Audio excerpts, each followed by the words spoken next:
जो मैं तालियों की गड़गड़ाहट की आवाज सुन रहा हूं और जो मैं ऊर्जा देख रहा हूं, जो मैं उमंग देख रहा हूं, जो मैं खुशी देख रहा हूं, वो मुझे बता रहा है कि आपने अनंत नायक को दिल्ली भेजने का और पद्माचरण को भुवनेश्वर भेजने का मन बना लिया है, यह स्पष्ट मुझे दिखाई देता है। मित्रों,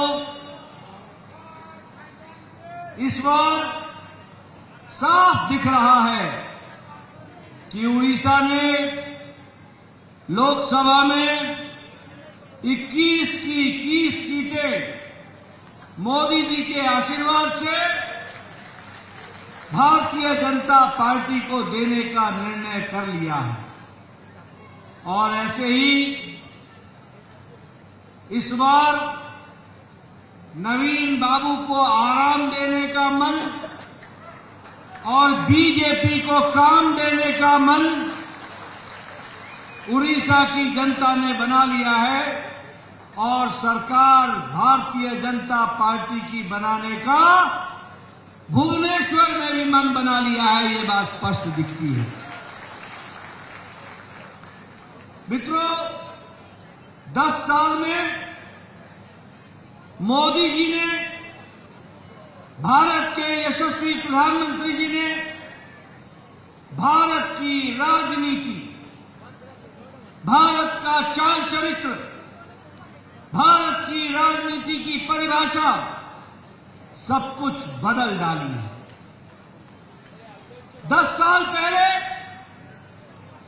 आप सब लोग कहा करते थे, इस देश में कुछ नहीं बदलेगा।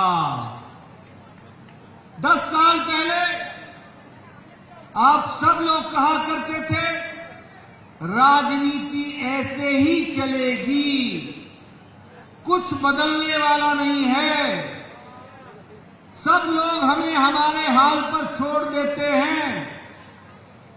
लेकिन मोदी जी ने 10 साल में भारत की राजनीति, भारत की राजनीति की संस्कृति, भारत की राजनीति की परिभाषा, भारत की राजनीति का तौर तरीका, रंग ढंग, चाल चरित्र सब कुछ बदल डाला है। और आज साधारण आदमी मोदी जी के नेतृत्व में अब विकसित भारत के संकल्प को पूरा करने के लिए चल पड़ा। ये बदलता भारत हमने देखा, ये बदलता भारत हमने देखा। पहले राजनीति धर्म के नाम पर होती थी, पहले राजनीति जाति के नाम पर होती थी, पहले राजनीति इलाका के नाम पर होती थी। भाई को भाई से बांटो, व्यक्ति को व्यक्ति से तोड़ो, जाति को जाति से लड़ाओ, धर्म को धर्म से लड़ाओ और फूट डालो, राज करो, इस बात को लेकर के चला करते थे। लेकिन प्रधानमंत्री मोदी जी ने एक मंत्र दिया और वह मंत्र था सबका साथ, सबका विकास, सबका विश्वास, सबका प्रयास। सबको साथ लेकर चलेंगे और विकासवाद की राजनीति को आगे बढ़ाया, विकासवाद की राजनीति। आज विकास के दृष्टि से, हर दृष्टि से आगे बढ़ाने का काम किया। मैं यहां जब आया हूं तो मैं कह सकता हूं, हमारे आदिवासी भाई जिनको लोग वोट बैंक की तरह देखते थे, उनकी कभी भी चिंता नहीं करते थे, लेकिन मोदी जी ने हमारे जनजाति भाई, आदिवासी भाई, उनको पहचान दी, उनको ताकत दी, उनके उत्थान में अपना योगदान किया। और मोदी जी ने 15 नवंबर को जनजातीय गौरव दिवस के रूप में इस देश में स्थापित किया, जो भारत में जनजातीय का गौरव बढ़ाए। आज हमें खुशी है और आपको भी खुशी होगी कि आज भारत की राष्ट्रपति उड़िया की बेटी, उड़ीसा की बेटी, आदिवासी की बेटी, महिला सम्मान, आदिवासी सम्मान देश में भारत की राष्ट्रपति बनाने का निर्णय और बैठाने का काम अगर किया तो मोदी जी की दूरदृष्टि और भारत का सबका साथ, सबका विकास, सबका विश्वास, सबका मंत्र सफल।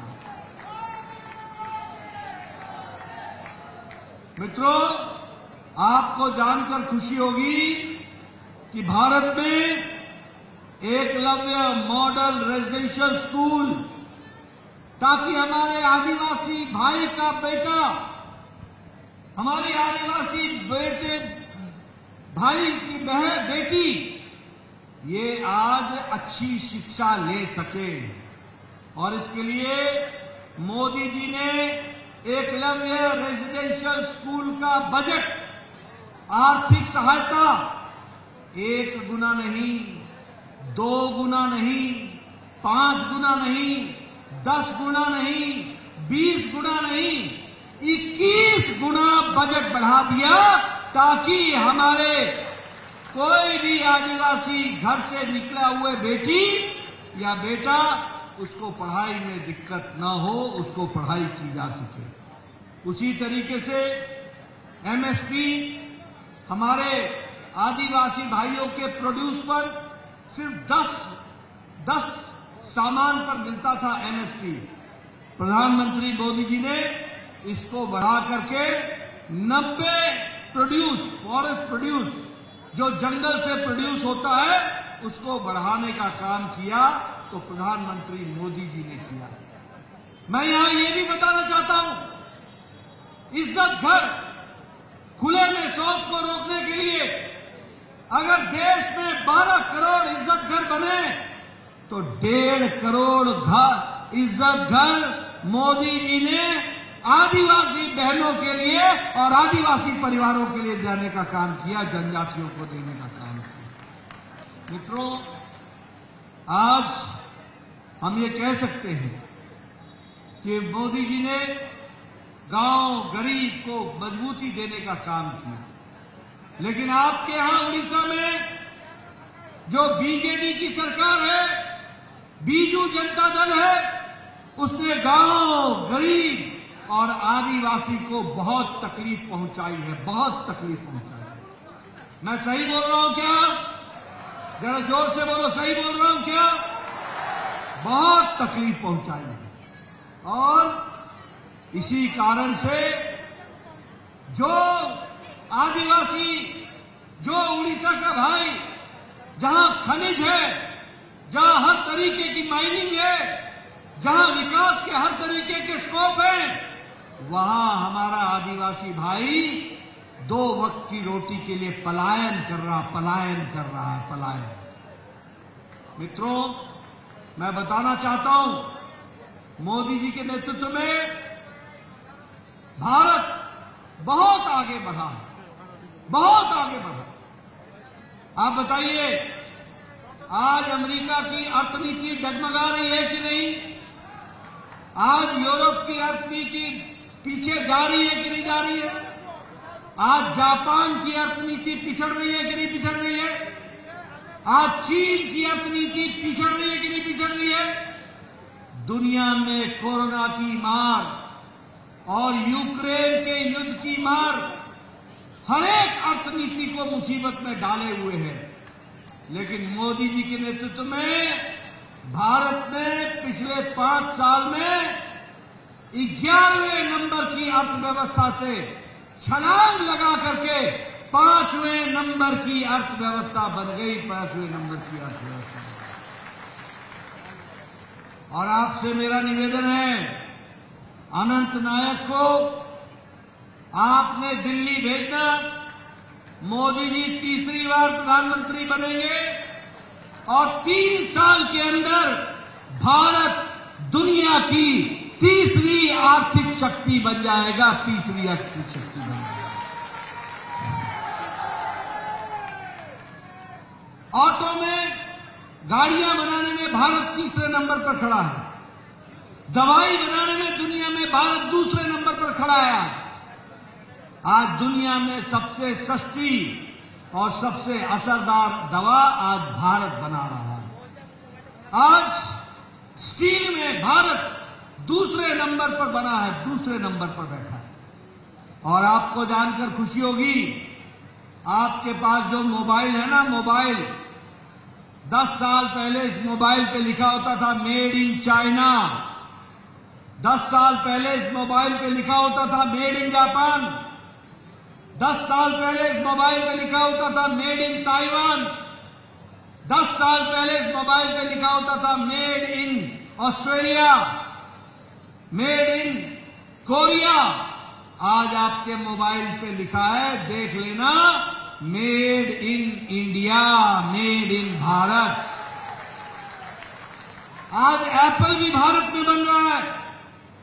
और मुझे खुशी है कि आज गांव, गरीब, वंचित, पीड़ित, शोषित, दलित, युवा, किसान, इनको अगर किसी ने ताकत दी है तो नरेंद्र मोदी जी के नीतियों ने दी है, नीतियों ने ताकत दी है।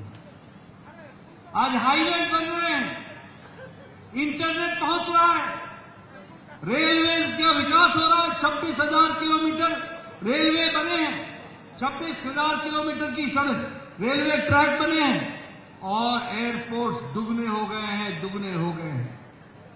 मैं बताना चाहूंगा, प्रधानमंत्री अन्न योजना, हमें मालूम है उड़ीसा की कालाहांडी की कहानी, हमें मालूम है उड़ीसा के कई जगहों की कहानी जहां 2 वक्त की रोटी की व्यवस्था नहीं थी।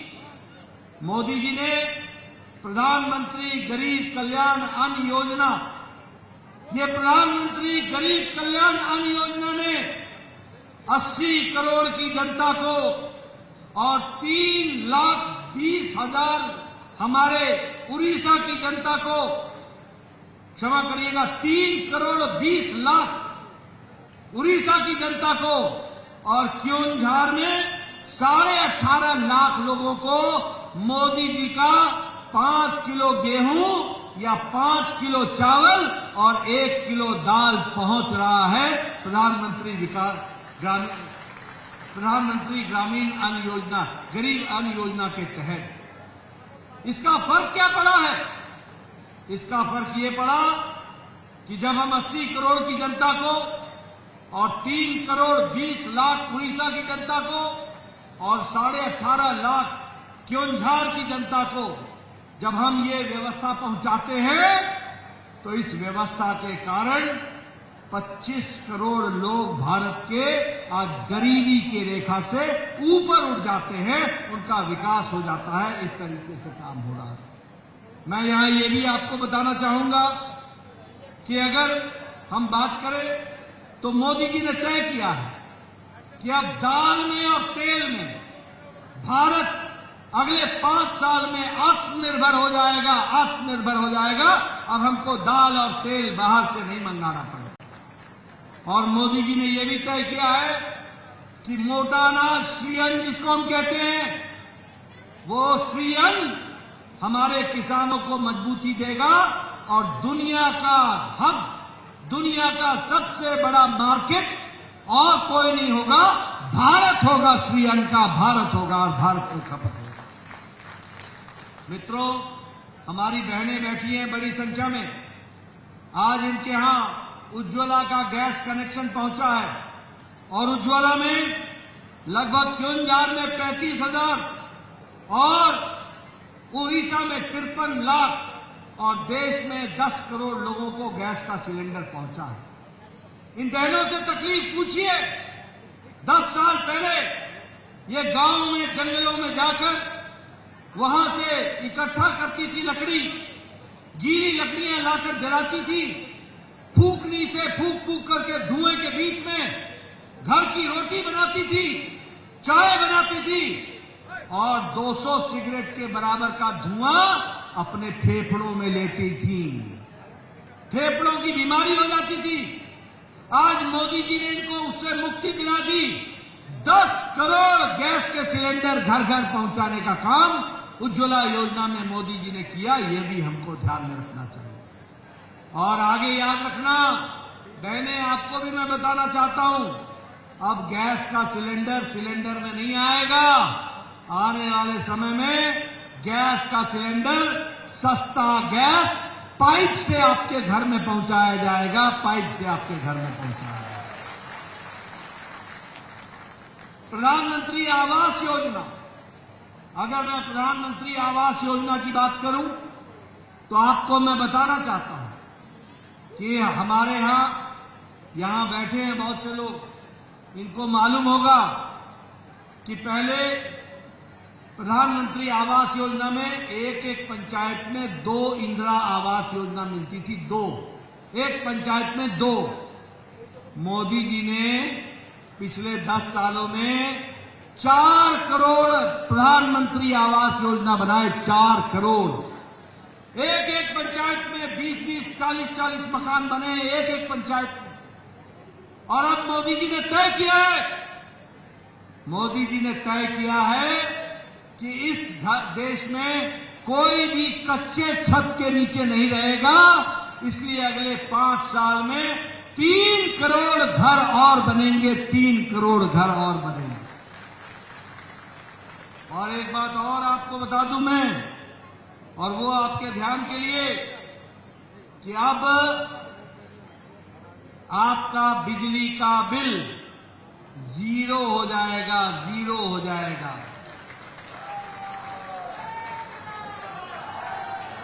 कोई बिजली का बिल नहीं आएगा। प्रधानमंत्री सूर्य घर मुफ्त बिजली योजना, सरकार की तरफ से हर घर के छत पर सौर ऊर्जा लगेगी और उस ऊर्जा से आपको बिजली का घर का खर्च चलेगा। और जो आप बिजली खर्च नहीं कर पाओगे वह बिजली सरकार खरीद लेगी, आपको आमदनी का जरिया हो जाएगा। इस तरीके से आज देश आगे बढ़ेगा। स्वच्छ भारत मिशन में 11 करोड़ इज्जत घर बनाए गए।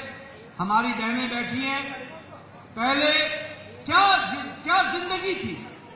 अपने दैनिक नित्य कर्म के लिए बहनें सूर्यास्त और सूर्योदय का इंतजार करती थी। आज 12 करोड़ बहनों को इज्जत घर दिया गया, यानी मोदी जी ने 12 करोड़ बहनों को इज्जत से जीने का अधिकार दिया और इज्जत से वो जी सके, इसका इंतजाम किया। यह भी हमको समझना चाहिए। जल जीवन मिशन मैं सुनाना चाहूंगा। मैं 1993 में एमएलए बन गया था। 1993 में गर्मियों में मुझे घूमना मुश्किल था। मुझे मालूम नहीं आपके यहां घैला को क्या बोलते हैं, सुराही को, पानी, माटिया। मेरी बहनें गर्मी में मेरे आगे माटियां रख देती थी, माटियां, खाली माटियां। बोलती थी अब इसमें पानी भरो। कहां से लाएंगे पानी? तुम हमारे एमएलए हो, 3-3 किलोमीटर जाना पड़ता है पानी लाने के लिए, कोई पानी की व्यवस्था नहीं है। मोदी जी ने जल जीवन मिशन में 11 करोड़ घरों में हर घर नल, हर घर जल पहुंचाने का काम किया। और अब वो समय दूर नहीं है जब हर घर में पानी पीने के लिए नल लगेगा और स्वच्छ जल पहुंचाने की व्यवस्था की जाएगी। मैं उड़ीसा में ये भी बताना चाहता हूं कि प्रधानमंत्री मोदी जी ने आपके विकास में कोई कसर नहीं छोड़ी है। 3.5 गुना आपका टैक्स से आया हुआ पैसा मोदी जी ने बढ़ा दिया है। उसी तरीके से ग्रांट इन एड को वह भी आपका 3 गुना बढ़ा दिया गया है। और संबलपुर में इंडियन इंस्टीट्यूट ऑफ मैनेजमेंट बनाया गया, स्मार्ट सिटी भुवनेश्वर और राउरकेला को बनाया गया, और नेशनल हाईवे सिर्फ उड़ीसा में 4,300 किलोमीटर बनाए गए। National highway 4,300 kilometre. और अब रायपुर विशाखापट्टनम ग्रीन फील्ड का कॉरिडोर बन रहा है, यानी विशाखापट्टनम से रायपुर तक की 4 लेन सड़क बना करके, और उसका भी ग्रीन कॉरिडोर होगा, वो भी हमको जाना है। रेलवे का बजट हमारा 12 गुना बढ़ा दिया गया है और 4 नए एयरपोर्ट उड़ीसा को दिए गए हैं। बोलो, मोदी जी की तरफ से उड़ीसा को आशीर्वाद मिला है ना? जोर से बोलो, मिला है ना? विकास हुआ है ना? हाईवे बना है ना? नेशनल हाईवे बन रहा है ना? गांव में ग्रामीण सड़क पहुंची है ना? मित्रों, इस तरीके से विकास किया गया है। मुझे खुशी है कि हमारे क्योंझार में सिंघारा से लेकर बिंजा बहाल सेक्शन तक 1100 करोड़ रुपए खर्च करके 4 लेन का काम कंप्लीट हो रहा है। 4 लेन का काम कंप्लीट हो रहा है।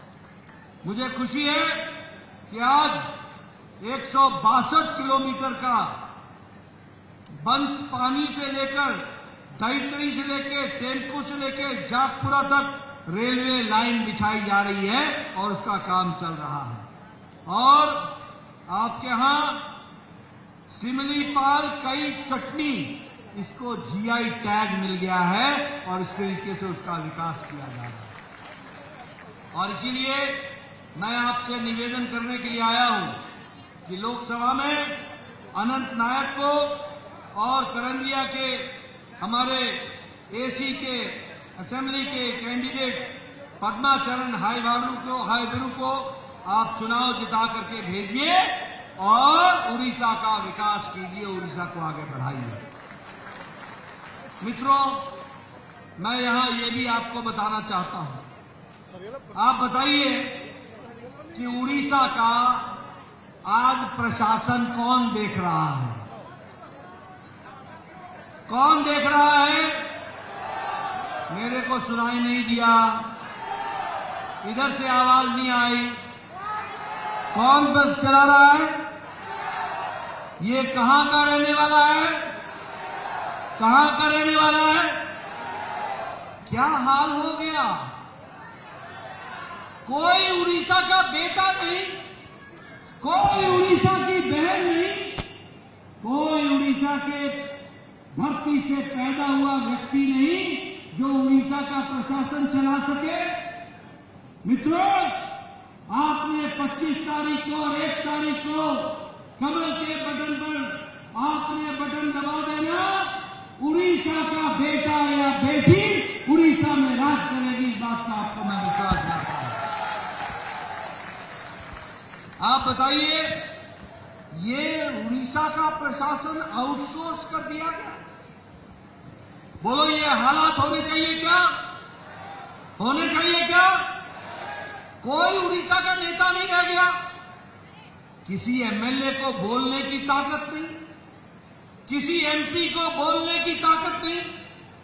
कौन है वो आदमी जो उड़ीसा के एमएलए और एमपी को मुख्यमंत्री तक पहुंचने से रोकता है? कौन है वो? जोर से बोलो। ऐसे लोगों को रहने दे रहा है क्या? ऐसी व्यवस्था को रहने दे रहा है क्या? आज उड़ीसा का कोई ठेकेदार काम नहीं कर रहा है, बाहर से ठेकेदार आ रहे। आज उड़ीसा में कोई काम करने के लिए काम करने वाला नहीं है, सारी सरकार आउटसोर्स कर दी गई है।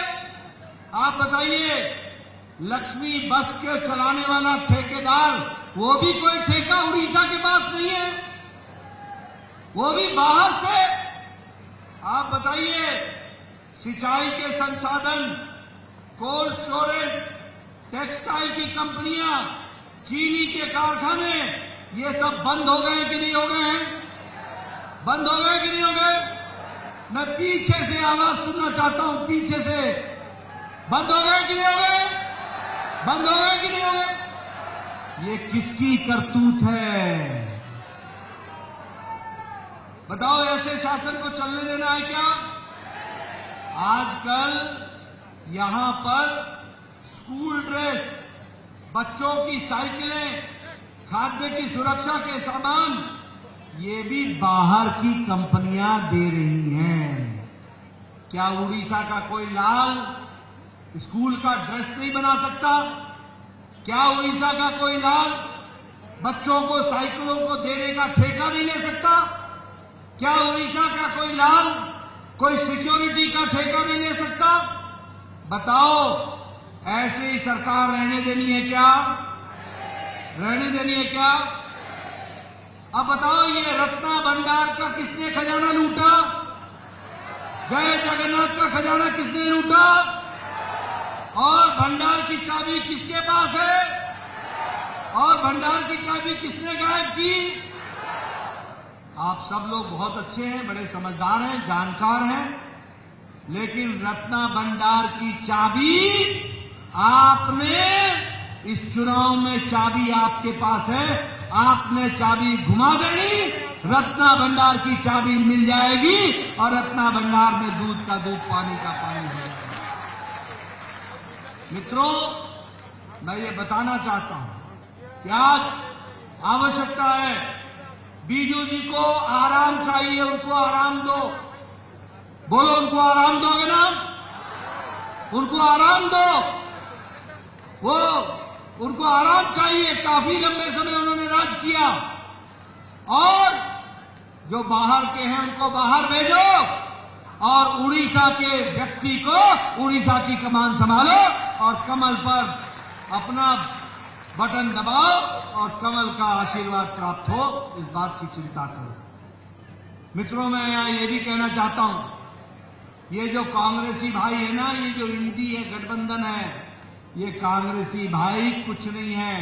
अपने परिवार को चलाना, अपने परिवार के लोगों को बैठाना और भ्रष्टाचार करना, यही इनका काम है।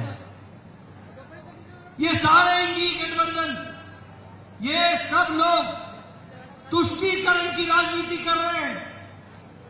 कल कलकत्ता हाई कोर्ट ने फैसला दे दिया। कलकत्ता हाई कोर्ट ने कहा कि हमारे पिछड़े हुए लोगों का, बैकवर्ड क्लास का जो आरक्षण है, वो आरक्षण इंटैक्ट रहेगा और जो मुस्लिम भाई ओबीसी का सर्टिफिकेट लेकर के ओबीसी का आरक्षण ले रहे थे और इन कांग्रेस और तृणमूल कांग्रेस के संरक्षण में जो ओबीसी के आरक्षण पर डाका डाल रहे थे, कलकत्ता हाईकोर्ट ने कल अपने फैसले में उनको निरस्त कर दिया। ये हमको ध्यान रखना है।